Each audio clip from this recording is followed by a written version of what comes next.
Yeah, just with. Are we up and ready to rock and roll? Think so. Okay. All right. It's all about your mind, body, and soul this evening. Good evening, good evening, good evening, everybody that's entering the room, everybody that's checking us out right now on the live stream. They call me your royal hypeness, Ange. You can catch me on the morning hustle, 6 a.m. to 10 a.m. One time for 92Q in Baltimore. And I'm really, really excited to be a part of this conversation today, alongside the great Persia Nicole. It is so awesome to see you. I can't physically be with you, but it's awesome to see you. I know this whole pandemic, I think, has us all kind of like, experience something we've never, ever, ever experienced before. So I'm really excited about tonight. I think we can all use a very healthy conversation. So I think that's exactly what we're going to get. We have some amazing experts I'm excited to hear from. Just like you be getting a lot of information, I'm going to be getting information. I'm going to take my notes like, okay, this is what I got to do. Okay, let's go and do it then. Yep. You and me both, Persia, because I know I've been experiencing things that I've never experienced in these times, especially with regards to mental health. I like to think of myself as a very upbeat person, a very happy person. But in this time that is so uncertain, I've never endured so much uncertainty, whether it's financially, with my job, worried about my family, my parents. I have a 90-year-old grandmother in Northwest DC, and not being able to see her the way I want. So, I started to get anxiety for the first time. Never really experienced anxiety, but I started to feeling like my chest getting tight at times. And, I've been trying to walk it off, or I'm trying to, find different ways to cope with it all. And a lot of times I think as a people, we use escapism. We try to escape it. And I'm sure we're going to talk more about that. But I'm looking forward to this conversation as much as everybody else who is on the panel and everybody who's tuned in. So I guess we'll jump right into it because I'm sure people have a lot of questions as well. So, Persia, it's on you. Yeah, well, let's bring in some of our experts here. Let's bring and welcome some of our guests. Angie, you want to introduce the first person that we have? Okay. I'm excited. Yes. And well, Persia, too, you come on after us on 92Q. So you got to plug the show now. Yeah, well, okay, Warrington. So right after the morning hustle, of course, I'll hold it down over 92Q, 10 a.m. to 3 p.m., middays with Persia. Also on Saturdays, 10 to 2. So, we just have good, positive vibes. Anybody knows me, I try to bring positive vibes. So that's why I'm excited to be doing this. What? It must be Angie, you want to mind? Absolutely. So let's get into it. Sharice Matheson, a good friend of mine. She's been in the community heavy for so long. Sharice, introduce yourself. Let the people know a little something about you. Hello. Thank you so much for having me. I'm so excited about this event. I think this is really important. My name is Sharice Matheson, and I'm the author of the book Sand Sun Self-Care, which is really all about what we're going to be talking about today, how to employ self-care practices in your life on a daily basis. So I'm excited to be here. Yes. Next up, let's introduce Leslie Adams. Hi, everyone. I'm so excited to be here. I'm Leslie Adams. I'm an assistant professor and faculty in the Department of Mental Health at Johns Hopkins Bloomberg School of Public Health. I received my PhD in health behavior from UNC Chapel Hill, and broadly, my work focuses on the social context that Black men and boys live, work, and play in, and how that might create mental health distress. So I'm really excited to be here and thankful for this opportunity to be on the panel. Awesome. Up next, we've got Mr. Akil Taffy, another good friend of mine. Tell the people about yourself. Well, thank you guys for having me. As Angie said, my name is Akil Taff, and I'm an RCA Records executive. And I'm also a 200-hour certified yoga instructor. So I'm slowly morphing into a wellness thought leader. So, it's important for the community, and it's great that we're having these discussions. Absolutely. Next up, Dr. Mike Jones. As long as no one said who, I'm good with that. I was just about to. Dr. Mike, I was this close, but I kept it cool. We got history. Look, I'm Michael Jones, Richmond, Virginia. I pastor the Village of Faith, and I'm on city council. We dive into mental health and wellness on a daily basis in church and even in legislation. When we talk about probably a major piece of legislation that we put through at a local level on council and the General Assembly, we call it the Marcus David Peters alert for individuals suffering a mental health crisis so they can survive being confronted by the police. So I'm just looking forward to the discussion this evening as we just have a holistic conversation about how mental health is impacting Black and brown people. Thank you, Dr. Mike Jones. And then last but not least, and getting ready to kick off the conversation, Latia Sweet, introduce yourself as well. Latia, you're on mute though. We're gonna get you off mute first and foremost. There we go. Hello, everybody. I'm Latia Sweet. I am a senior social worker at Shepherd Pratt for the inpatient child and adolescent units. I have almost 20 years of experience in mental health, some involvement in the foster care system, as well as community service and outreach. And I also serve as a minister to youth and young adults at my church. Yes. Give it up for our amazing experts. You all look so good too. Yeah. I'm excited to kick this conversation off with you, Latia, because Latia actually called in my show earlier. And we had a really good conversation. We wanted to save some of the goodies for tonight. And we were talking about how we always have like this one cousin, right? Let's say his name is Jerry. And we're like, oh, that's a Jerry. Jerry's crazy. Like, he don't mean nothing, whatever. But like, let's help out Jerry. Like us as minorities, we're not like, let's try to get Jerry help. So why do you feel like in the minority community that a lot of times we're like, oh, that's just my crazy cousin? Or, why don't we seek that help for us and our family and friends? Yeah, I believe, although we are starting to evolve more regarding mental health and minorities, there's still this sense of stigma that's attached to it. We've also been kind of trained to be strong and not to show weakness and to be resilient. And while those are, excellent qualities to have, they also can harm us, because then we hold back and we're not going to reach out for help because we do see it as a sign of weakness, and we try to be stronger sometimes than what we really are. And to just come to the point where we have to be okay with not being okay. Mm-hmm. Yeah. Yeah, I agree 100%. We always want to be super strong. And we're like, oh, we're good. We don't need to go get help. We're okay. Yeah, absolutely. And there's also the question of like, a lot of times when people think, say crazy, you're thinking padded rooms and that you've got to get injected with medication and all that. So can we talk a little bit about, redefining mental health in a way that is tangible for our community, to really understand? Yeah, absolutely. And it definitely has changed. Even the inpatient unit, when you talk about the padded rooms and all of that, it is more of a individualized, strength-based approach to treatment. We're facilitating groups. We're helping both children, adults, even geriatric populations really cope with their illnesses.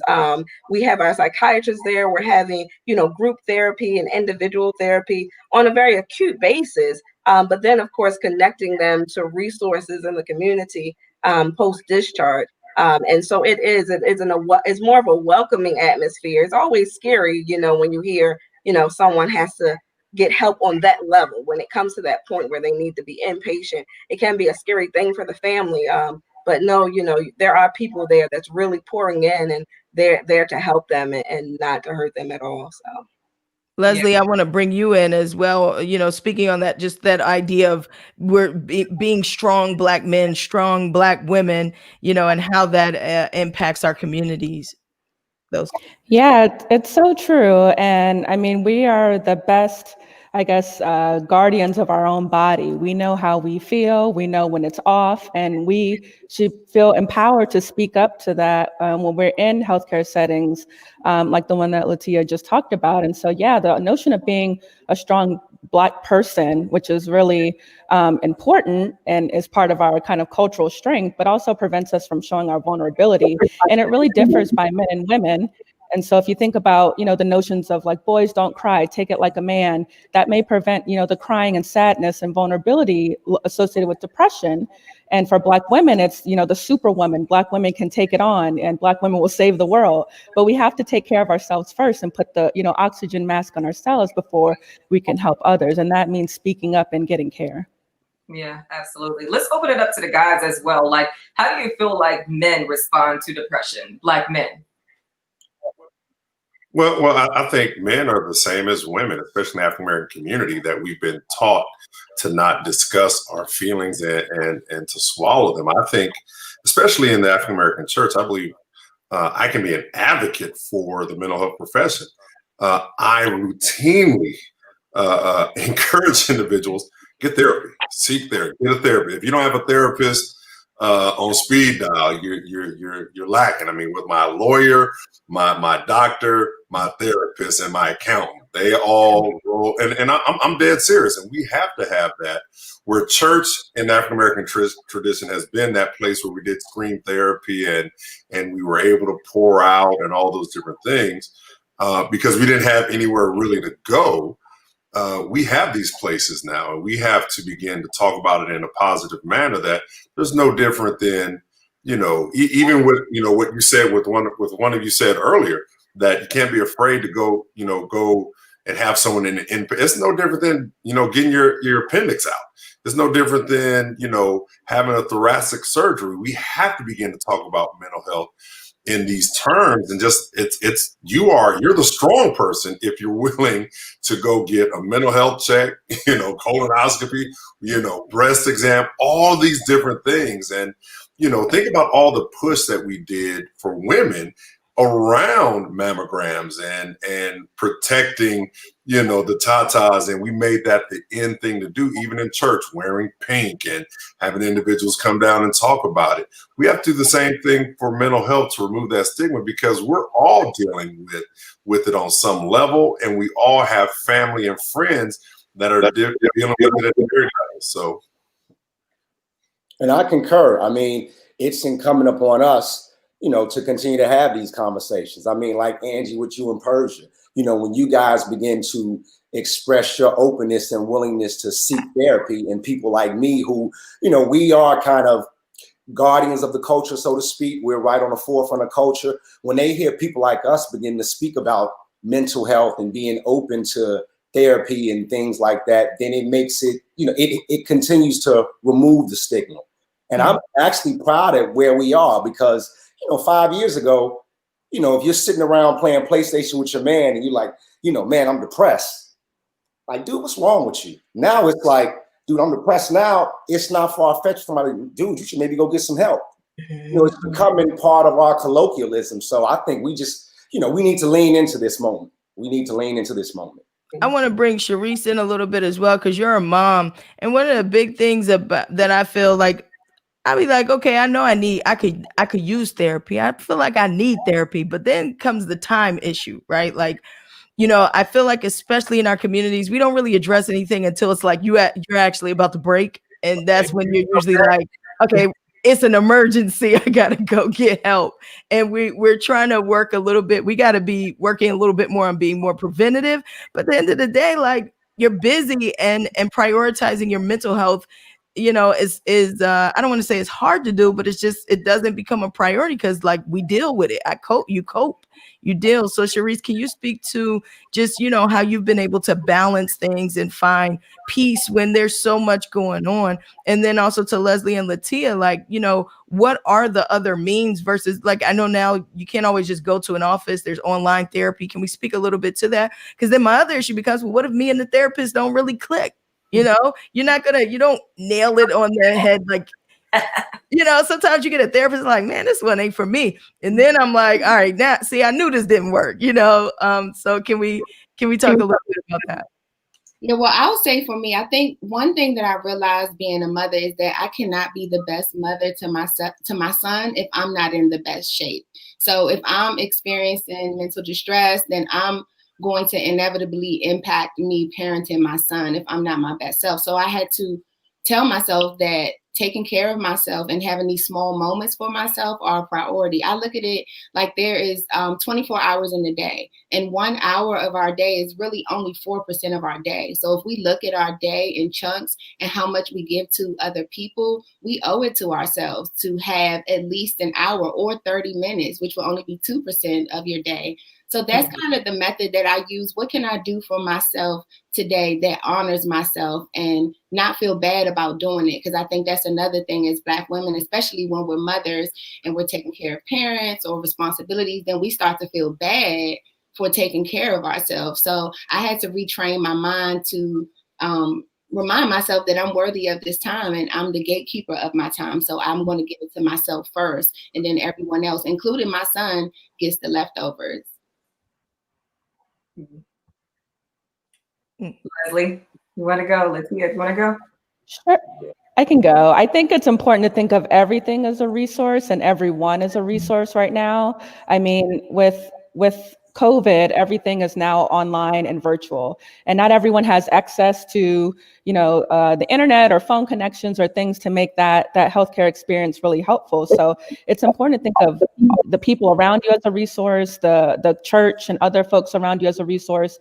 And there's lots of ways to seek help. There's group-based settings, there's group therapy if you want to talk with a group of people and bounce things off of each other, and maybe they, share your same experience. There's individual therapy, and that might not be one size fits all. So you got to shop around, just like we shop around in stores. We got to make sure we find the right fit. There's so many things that we can do that are therapeutic that we should really explore. Yeah, and Leslie, I like that you mentioned that sense of community, because I think if the pandemic hasn't taught us anything, it's really, even though it's virtual and we can't connect physically, we've gotten back to that sense of community where you're relying maybe more on that, grandmama, big mama kind of person to step in and help with some of these kids, or, do something to kind of encourage each other. In terms of just services right now for, virtual help as well as physical help. Shepherd does also have a crisis walk-in clinic that's open Monday through Friday, 10 a.m. to 9, and Saturdays 1 to 4. And so that's another kind of resource. We do have that on a virtual format as well as physically coming in, and that's on our Towson campus. And that's kind of for kind of quick check-in to see if, hey, what services can you be linked up to, or do you need kind of that more intense inpatient care? And so, but definitely that sense of community and reaching out. Can I add one more thing about parenting and children? I think is really important. When my son was about 9 years old, he lost his grandmother, and that was his first experience with death. And I thought it was important to take him to therapy at that time so he could process it with someone outside of the family. So I just, with COVID and everything that's going on, I think it's important that we monitor our children's mental health as well and get them connected to behavioral health supports and therapeutic resources, because they're being impacted so much by everything that's going on.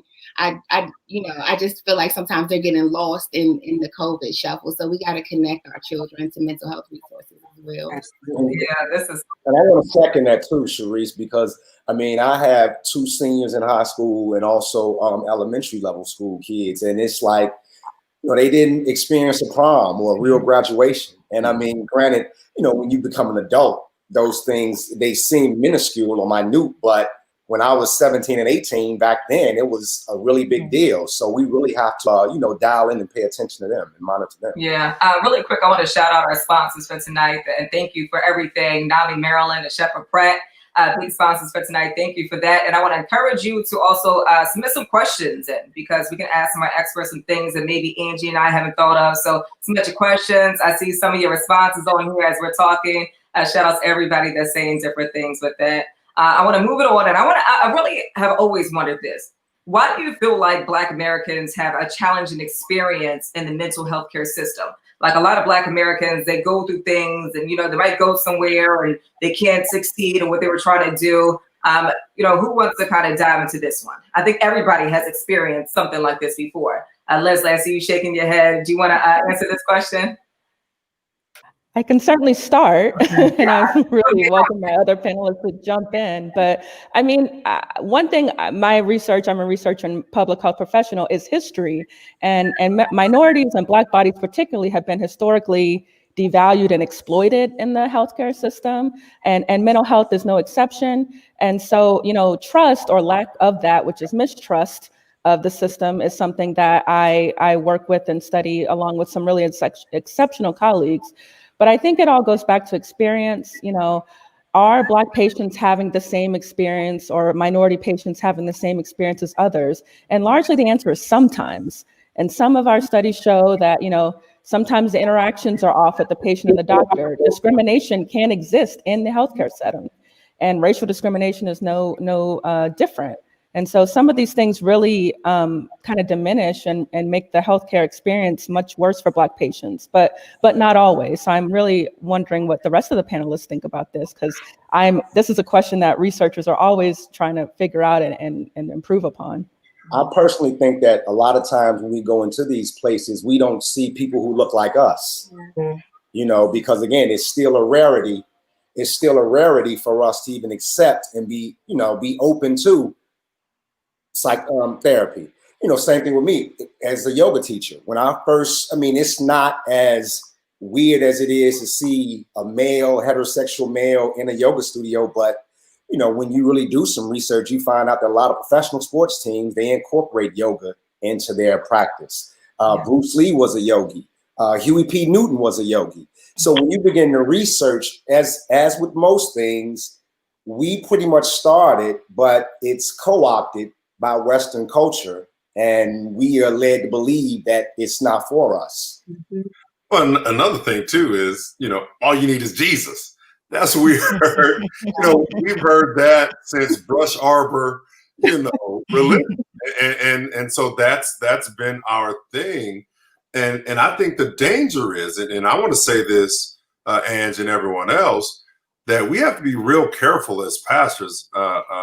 Sister Sweet, I know that you're a youth pastor. We have to be careful. At least if you're, let me say this right now, as a pastor, that I have my master's and an earned doctorate, if your pastor does not have some counseling certificates and letters behind their name outside of scripture, stop the conversation and go get a good therapist. I think we do ourselves a discredit. And I'll say that as the lone senior pastor on this panel. No, I will tell you in my heart, if it goes outside of what's in Genesis and Revelation, I've got a few folk in my congregation that do it, or if they want to go to someone outside.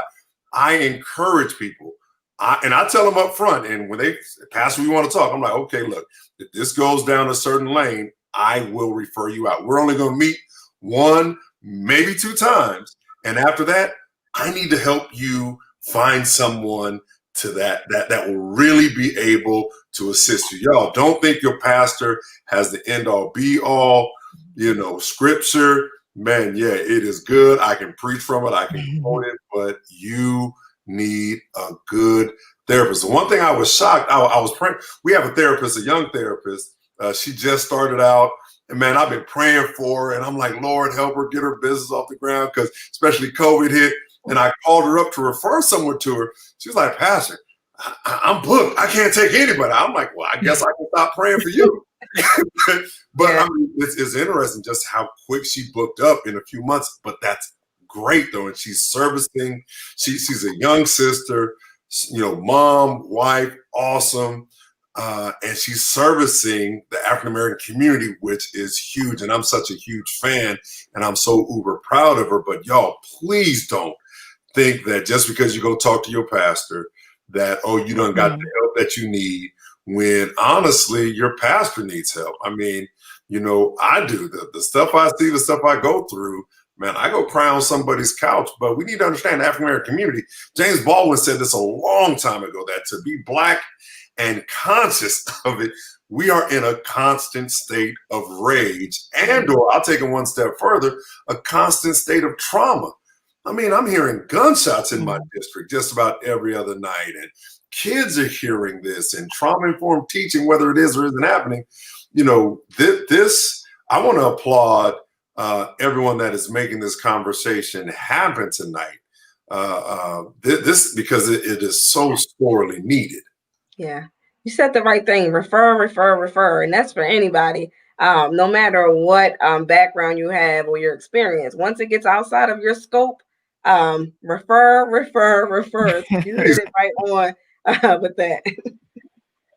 And you also said a key word, Yes. trauma.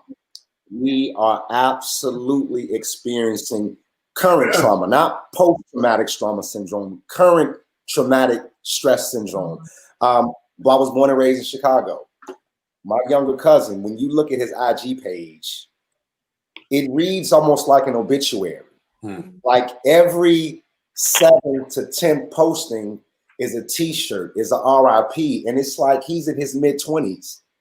And it's like, yes, we are currently experiencing trauma. That's interesting. That kind of brings up my next question about symptoms, right? Because a lot of times we're dealing with mental illness or we're having some mental health issues that we can't identify. I just saw a comment that had popped up. I think it was Cheeky Pete. I think that's how you pronounce your name, but was saying like, she was bigging up Dr. Mike Jones because she was saying like, all my life, I'm thinking God doesn't love me. I'm thinking something was wrong with me. I felt because she said, yes, that's what I was told all my life. All I need is Jesus. Had me thinking God didn't love me because I felt something wasn't right with me. And we might hear that quite a bit, right? I feel like something isn't right with me, but I don't know I don't know how to identify it. So can we speak to some of the symptoms, in particular when it comes to anxiety and depression, and how do you start to, I don't want to say self-diagnose because I'm a WebMDer. So every time I start self-diagnosing, I write my own obituary because it's over. By the time I've gone through WebMD and what they told me is wrong with me. So can we speak to symptoms, please? And next step after that. So, and anybody can jump in along with me, of course, but we know that some of the anxiety and depression is kind of normal. Some of it, you have a change in job, new relationship, all that. It's when it becomes more intense, when you're restless, when you're feeling nervous, this sense of panic and trouble concentrating. But more so when you start to see it affecting areas of your life, for depression, when you're no longer interested and some of the things that you used to love to do, when you're having fatigue. But again, the key thing is really when it becomes impactful to your daily living. Got it. Yeah, I can jump in. It's definitely for sure.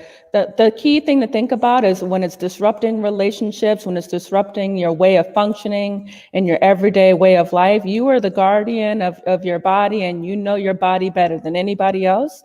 And I think that's important to note before you enter a healthcare environment so that you know how to talk about what's happening to you. But Angie, you had mentioned earlier at the top of the discussion about like your heart and it beating fast. Like those are things to pay attention to as well. Heart irregularities, any heightened sense of feelings and dread. And it's kind of tough right now because we're in a political, environment, and the election is next week. So everyone go vote. And we're also, there's a racial climate happening and has happened, and it's just kind of boiling over. And there's a pandemic. So there's so many things that could create a sense of dread, but just check on yourself. Is this creating a disruption in how you function? And can your friends see it? Can your family see it? Can your partner see it? Listen to each other, talk to each other. And I think community can really help with those signs and symptoms. Yeah, I was going to ask too, as a friend, what if you're a friend or family member and you're seeing that in someone else? Like, how can you communicate it without that person becoming defensive, or sometimes they're in denial about what's going on in their lives? So what would you suggest to people who might recognize that behavior in people that they love, but they don't know how to tell them about it? I think one of the easiest ways for me is that I go to therapy currently. So everything that I'm recommending to people when I notice that they're experiencing anxiety, I'm doing it for myself because I've experienced anxiety, and most certainly experienced it at a higher level, since COVID. I personally experienced COVID. I had COVID myself. So that in itself, like, threw my anxiety through the roof, I think another thing to pay attention to is your sleeping patterns, where you're not able to sleep, or just like waking up and then not being able to fall back asleep. So yeah, mainly to answer the questions, like be a model of the model. You know, it's like the person who they go to church one time and they're like, oh, you missed the word today. It's like, this your first time back at church since Easter of last year. You know what I mean? So you gotta like be authentic with your recommendations so people can be like, okay, if you tried it and you say it's safe, then I'll do it for myself too. Yeah. I think another key piece, in athletics, they have, for concussions, they do what's called a baseline. So before you ever have a concussion, they just try to see where you are so that when something happens, they have that baseline by which I think everyone should just, if you should just go get therapy, just whether you think you need it or not. I remember, and this was back in my undergraduate days, we had to take a counseling class. Part of that counseling class is we had to be counseled. And, I was having a rough day. I didn't really feel like doing it. And so the counselor was like, well, hey, what do you want to talk about? I'm like, I'm my fear of flying. And I just threw something out there. And he was like, great, we can start from there. And we went through that. I'm like, dang, this dude just showed me I have a control issue. Right? In about 15, 20 minutes, it's like, I really don't have a fear of flying. I just have some. And so I think as we talk about it more, I believe as our influencers and key stakeholders, when someone hears Pastor Mike Jones get up and say, hey, I got me a therapist and I go and I go cry. I cried for 60 minutes so I didn't cuss someone out yesterday. And they might laugh about it, but I'm just being real and transparent. So we need transparency. So with Kill, we've got to represent this thing to our brothers to show what manhood and masculinity actually is. I'm more of a man when I cry than when I don't, because I'm doing so much damage to my body. And I kind of like me, so I'm willing to do something. And this is one of the beautiful things, because 7 years ago, brother to brother, unless we knew each other on that type of level, we wouldn't admit things like this, or disclose things like this. Now it's welcome and it's nurtured. It's kind of, we're creating safe spaces, what I'm saying, for us to, share our feelings. Yeah, and if you still want to go out back, we can still throw them hands too. Don't try me. But we have to model that. And I think it's important, that our young boys, and then even as, young girls see their dad, or there's, all right, well, wow, my dad is doing this as well. And this is just me though, and not that I want to over therapize anybody. I just believe everyone should go in and just get a baseline and see where you are and how you can utilize a therapy session. I think starting that conversation is so hard. And I'm so glad everyone brought up like talking about their own experiences. I think that's one way to break down some of the stigma that we talked about talking about mental health, is saying, it could be as easy as like, hey, I'm feeling like this. What about you? And that can start and start a conversation with your friends or with your families, and they can start to open up because they're like, oh, well, so-and-so is saying they feel like that and they're super strong and they're this. So if they're feeling like that, it's less weird, if I say I'm feeling like that too. And that just opens the conversation. I love what you guys are saying of like talking about your own experiences, and that can really open the door for people to share when it's really uncomfortable. Yeah. We have a question here from Awanya. She says, I'd love to hear your thoughts about social media and mental health. Stay off of it.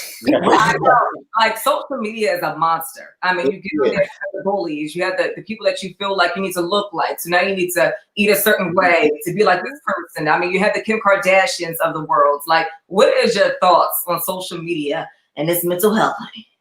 I personally think social media, we need to consume social media like we consume other nourishment, food and what have you. I mean, I notice sometimes, I'm doing this program now. I'm getting up. I'm not checking my phone for an hour, meditating, doing some reading and writing exercises. But you feel it sometimes because, like, I'll see somebody posted something about Trump and I want to respond, but I'm like, you know what? I'm not. And I notice how I can't believe he's actually thinking this. Like, is he stupid? Is he crazy? But you know what?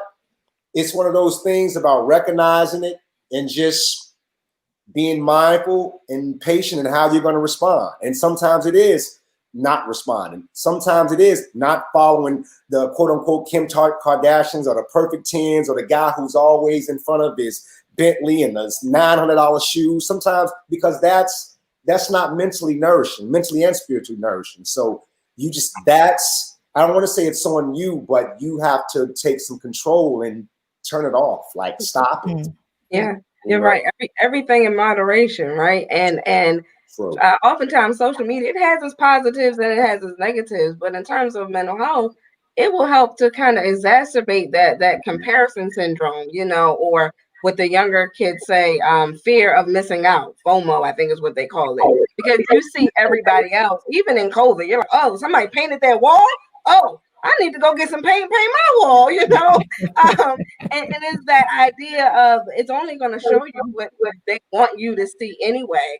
But if you're already having mental health challenges or feeling depressed or having some anxiety, it's just going to kind of further exacerbate that. So you really have to kind of check in with yourself. But yeah, everything in moderation. You said it, Akil.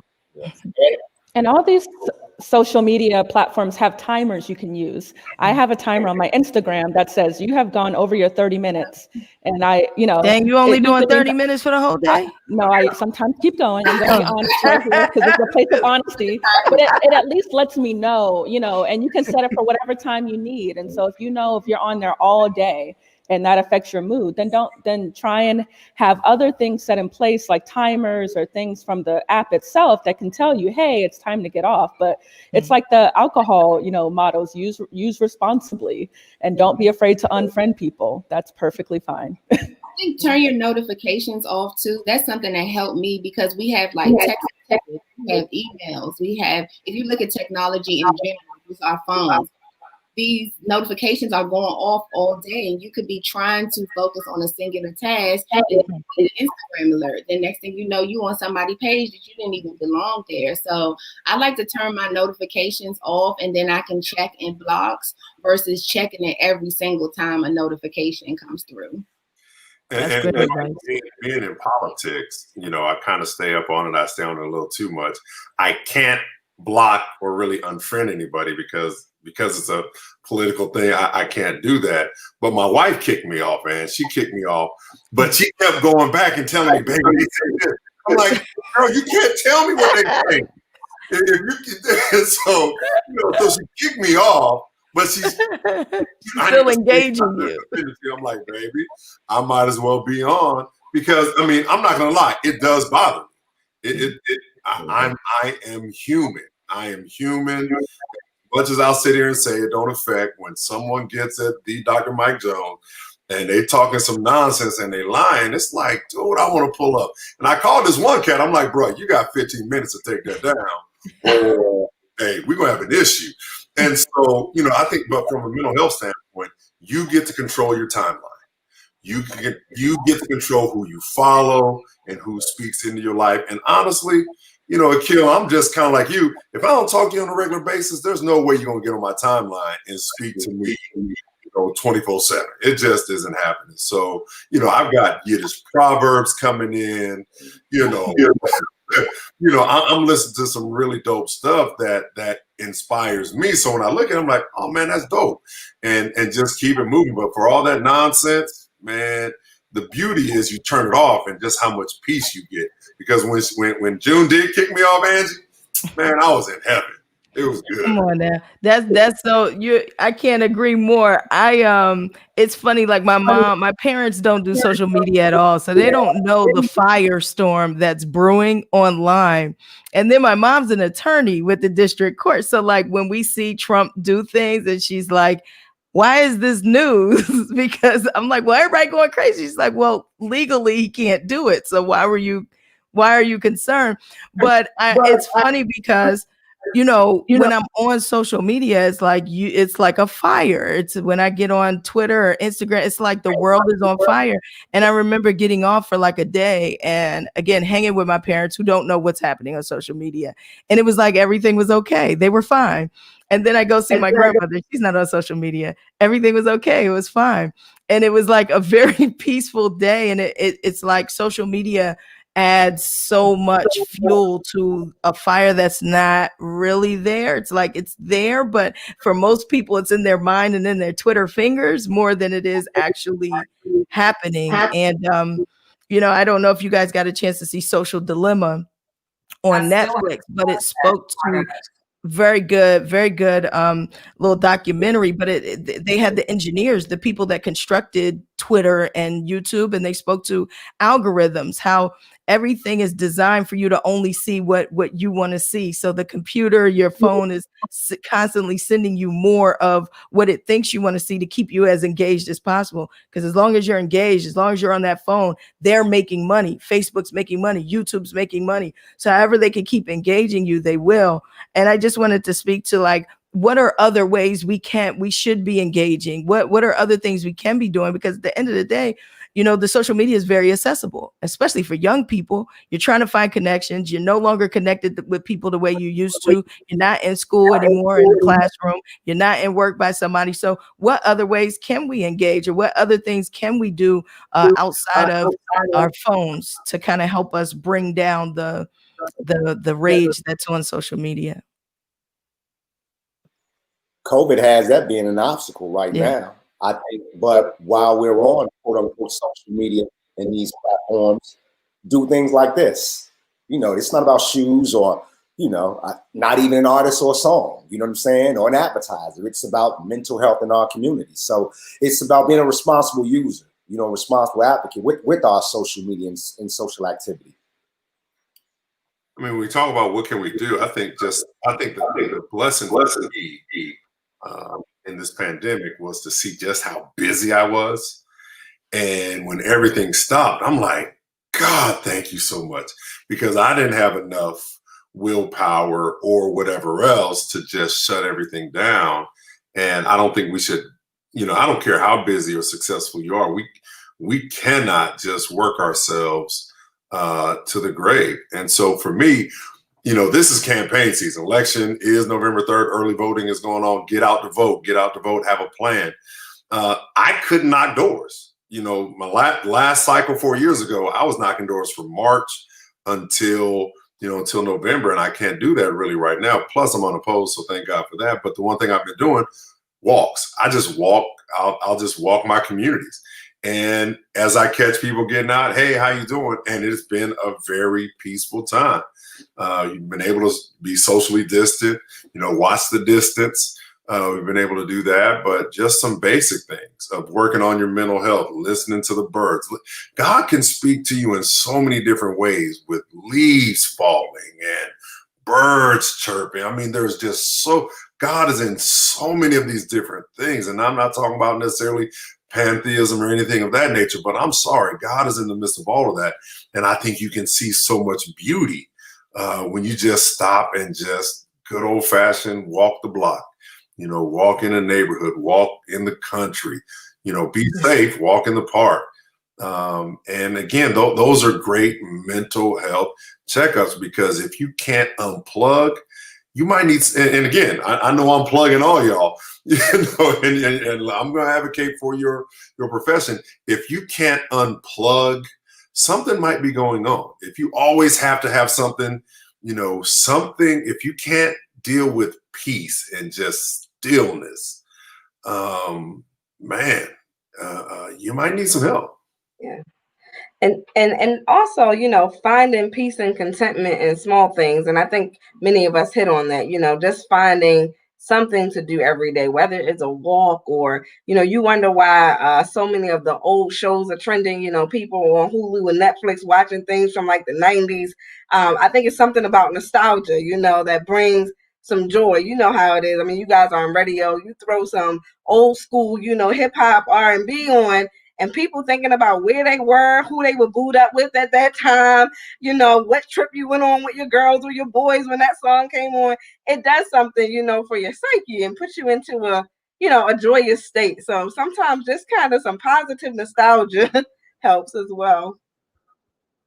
I think it's so important to acknowledge that some people can't unplug too, and might have other responsibilities in their house or with work or whatever. And I think we touched upon this again. I'm going to keep saying it. Draw on your community. Who are around you that are safe and COVID free and practice social distancing, that can support you when you need to unplug and when you need to just go take a walk, but you have children, things like that. You can't just pick up and leave sometimes. And so I think it's important to kind of use the resources around you. And if you have that, certainly call on those people. Everyone is struggling. And I think right now, everyone is trying to help out and foster a sense of community so that people can unplug and get out there.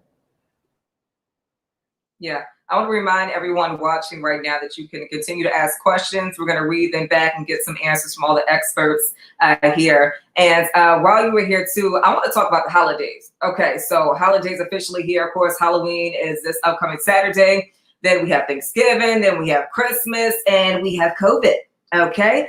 How can COVID, really relate to this mental state? Like, what are we doing with this? How can this affect us? I think people are honestly trying to figure out what to do and to do what's best for them. Because there have been so many mixed messages, it's created a lot of, confusion on what to do, and people are coming up with their own individual plans because of that confusion. I think in terms of the holidays, we've gotten so much practice on how to do things out of the box, from drive-by baby showers to, virtual gender reveals. And we've used that creativity, and I think that we should continue to do that in the holiday season. We know holidays are going to look different. We know it's not going to be the same. So I think it's kind of just important to plan for that with your families. Okay, how are we going to do this in a way that we can make it special and try to keep some of our traditions, but still be safe in the But can we just be real for 1 second? Holidays are hell for a lot of people. Holidays are not happy. So, what can you tell me if, man, and I'm being real, I lost my mom around Christmas time. And so I wouldn't preach at Christmas for about 5 years. I literally did children's church, and we had like a zoo. And I just rented animals because I refused to go into church. How can you help me? Because we're talking about healthy habits, right? And hey, we want to be with family, but I don't want to be with folk necessarily during the holiday season, because I'm reminded of that. How do we get help then when we're already sequestered even more? And I'm sorry if that's a question, but I don't know how to type it in so Angie and them can read it. So I'm sorry, Miss Nicole. I think, we've been talking about this new normal, for a while. And even in something like that, where something that was once a joyous time because of an incident or trauma or loss has happened, I think also trying to figure out a way to kind of restructure that, a new normal with it. So the tradition may not quite look the same. And now we know with COVID, of course, people can't travel or do as much, but say you used to sit around at your big dinner table. Well, maybe it's not that anymore. Maybe you guys are gonna, if the weather's nice or you're in a certain area, maybe go to the park, or just kind of switching up kind of what you used to do to bring some newness to it. One thing yoga teaches me is non-attachment. And you know what? This is the world we live in now. It is COVID. And this country has dealt with it the worst. Holidays 2020 are going to look different than they ever have in our lifetime. And until we actually make some changes, and now with the quote unquote second wave coming, it might be another springtime we might be quarantined. So I don't have the answers, but non-attachment. We just, continue to seek accurate and vital and objective information and act accordingly. Okay, I wanted to ask you too, what made you get into yoga, and what did you notice? What changes did you notice as you really stuck with yoga? I was going through it. First of all yoga teachers are crazy. So because that's what pushes you to, because it's a therapeutic practice, So going through a divorce, and I'm sitting up in a big old empty house and doing nothing but calling stations to beg and pay my records, and that's it. I had fortunately got turned on to the practice, and I had already practiced. And I realized how good it made me feel. And full disclosure, once I got beyond the yoga pants, I knew that, you know what, it was something much deeper than yoga pants. And because it made me feel so good now, and I found it to be therapeutic, I wanted to share with people who look like me, Right. with guys. And I love the fact when guys come to class, I love the fact when guys are like, dude, you got me thinking about really doing some of that yoga stuff. You know what I'm saying? And it's pretty dope. I'm from the south side of Chicago.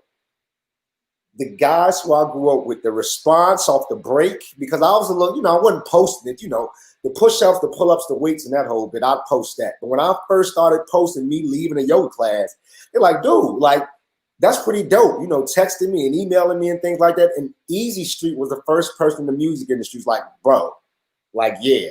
So when I started to, how it made me feel and how people were responding, yeah. That's what drew me to it. But a divorce, and that's probably the second time I actually disclosed. Because I'm getting more comfortable with it. I was gonna say, did you feel calmer as a result? Did it bring down your anxiety? Like, what are some of the kind of mental benefits that you've experienced with yoga? What it does is teaches you about emotional intelligence. You can't never not have problems, never be stressed, never get pissed off. But what it does is he just says something that, but you know what? Let's just pause. And then we decide. You know what? Do that later. Or it might be like, dude, are you serious? You out your mind. But nonetheless, it gives you the power and the pause. It gives you some emotional intelligence. And it also teaches you, I mentioned non-attachment, and I remember in teacher training. It's kind of like you don't own your emotions, as opposed to I'm depressed or I'm angry, or, you say things like, you know what, this is depression, because everybody has been depressed. But when you don't own and say, I'm depressed, this is depression, it puts you in a place where you can move through it. Let me take a nap, let me go get some water, let me go on a hike, let me go for a walk in the park, let me not do something that possibly triggers it, the bottle, a blunt, or what have you. You seek to do other things. So that's really what it does. It's giving me some emotional intelligence to kind of manage, when y'all don't play a record. When y'all don't play a record. So. Sir, that's a question for King Kelson. Right. Yeah, nothing to do with that. Nothing to do with that, right? Y'all all the same. Part of the establishment. I play your records, Akil. I love you, man. Akil, you talked about divorce really quick. I want to just touch on this for a second. The divorce rate I read is really high right now during this pandemic. And, people stuck in the house and things like that. What can we give? What type of advice can we give to the parents and the people going through divorce? How can they talk to their kids? How can they manage their everyday lives? I would suggest, I'm not a professional in that realm. Like Mike said, seek some professional help to give them, to give you some professional guidance.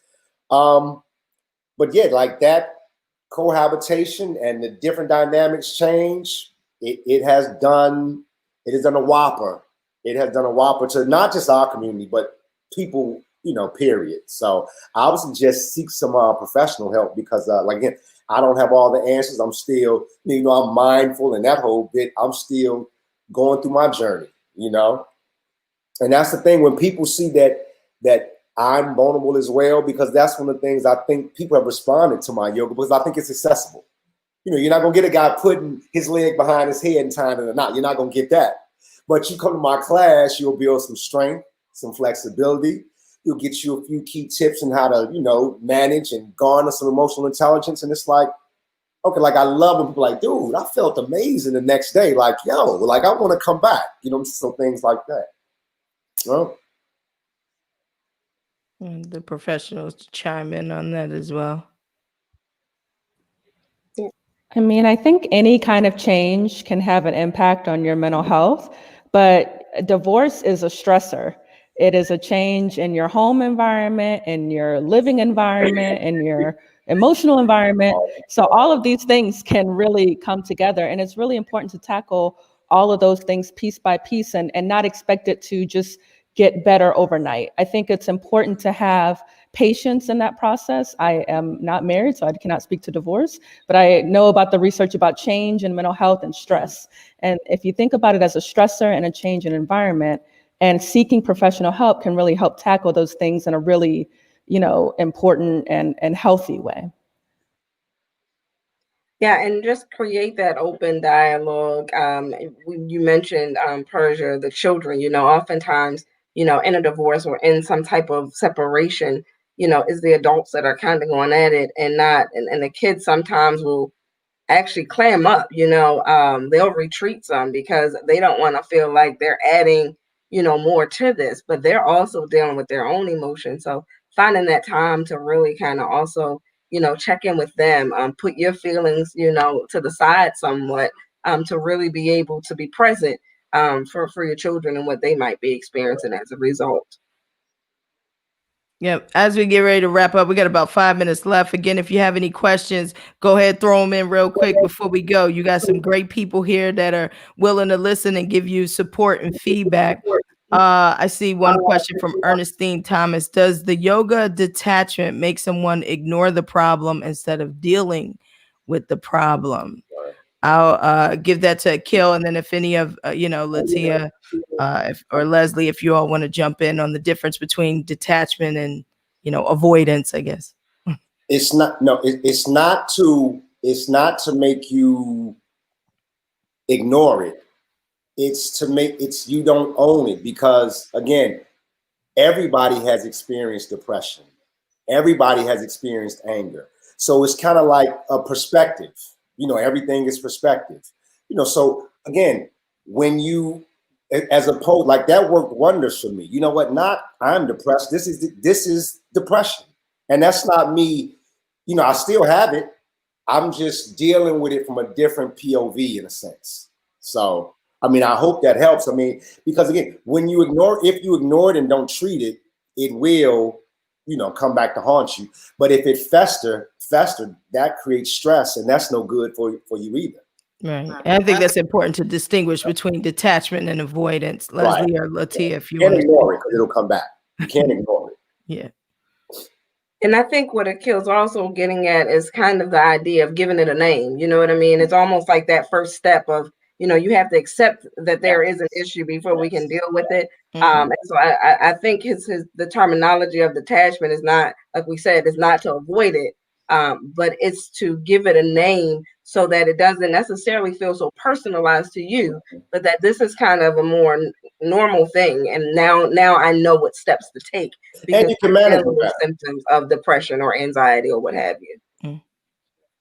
Yeah, and it focuses on you not being the problem, right? So that you can really address it and deal with the issue rather than trying to deal with the And somebody person. had mentioned this earlier. It's like one of those things that you think are taboo, like if you've lost a child. The minute you say you've lost a child in the room, 2 or 3 of them, I've lost a child too. So the minute you kind of like it's not just me, more than one of the sons. So it helps you to maybe build a community. When you can do things like say I'm depressed, or I suffer from anxiety, because you go in the room now and it's like Mike said he went outside yesterday. I did too. Not for an hour, but I'm down here. It's like, yo. And can I throw something out? We haven't talked a lot about children. Can we stop saying and leaning on the fact that children are resilient? Oh, they'll get through divorce because they're resilient. No, we just say that, especially I think in the counseling and the therapy world, just not recognizing the crap these kids have got to put up with. And no, you're just gonna suck it up and take it. Stop thinking that, oh, they're young, they're resilient. No, they are people that are having serious deep-seated issues. Yeah, they can't be ignored. And then just a few, I know we're wrapping up, so just some few helpful numbers and all for ourselves, for our kids. Most jurisdictions have a crisis response line. Baltimore County's is 410-931-2214.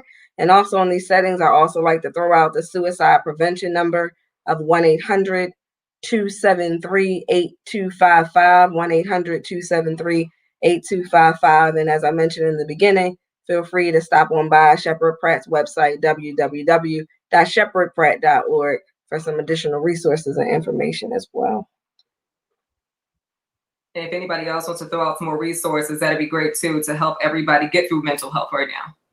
Sure. My employer, Johns Hopkins, has some resources for mental health and COVID. It includes the suicide hotline. It also includes domestic violence hotlines and other resources. So please take a look at that and see if any of those things would be helpful or therapeutic, because it's really important to seek help now as soon as you're feeling it and not delay.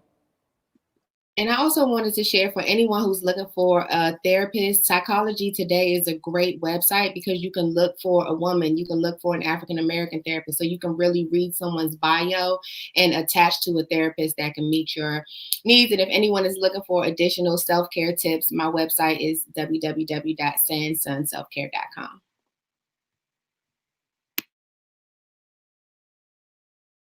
So that's going to wrap us. That's our time, right? Thank you so much to everybody for your participation. Thank you so much to everybody for sharing your perspectives.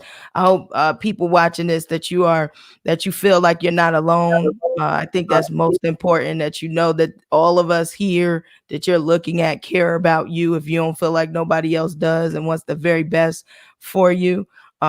You know, and again, that there are resources out here for you as well. I hope if you didn't get anything else from it, know that you are loved, you are cared for, and there are people who want to help you. And like our sponsors, which I'll pass on to Persia. Yeah, of course. Again, like Angie said, I'm so excited for being a part of this. Thank you again to all of our panelists. You all are amazing. All of our experts. Thank you for all you do. Thank you to Naomi Maryland and Shepherd Pratt for all of you do. And on social media, really quick, let's go out some social media pages so everybody can follow you and get some more resources. Ladies. Mine is Sand Sun Self-Care, which is the same website. You can find me on Twitter when I'm not on that timer that I talked about. It's PHDIY. So PHDIY is where you can find me, but happy to engage with people more. And my professional social media, LinkedIn is fine. You can find me this week. You can follow me, the Dr. Mike Jones. Real simple, just don't say who. And I am at Conscious Crusade. That's CONSCIOUS Crusade. Yeah. Awesome. Thank you so much. And thank you again, Naomi Maryland, our sponsors, and Shepherd Pratt. And thank you, Ange.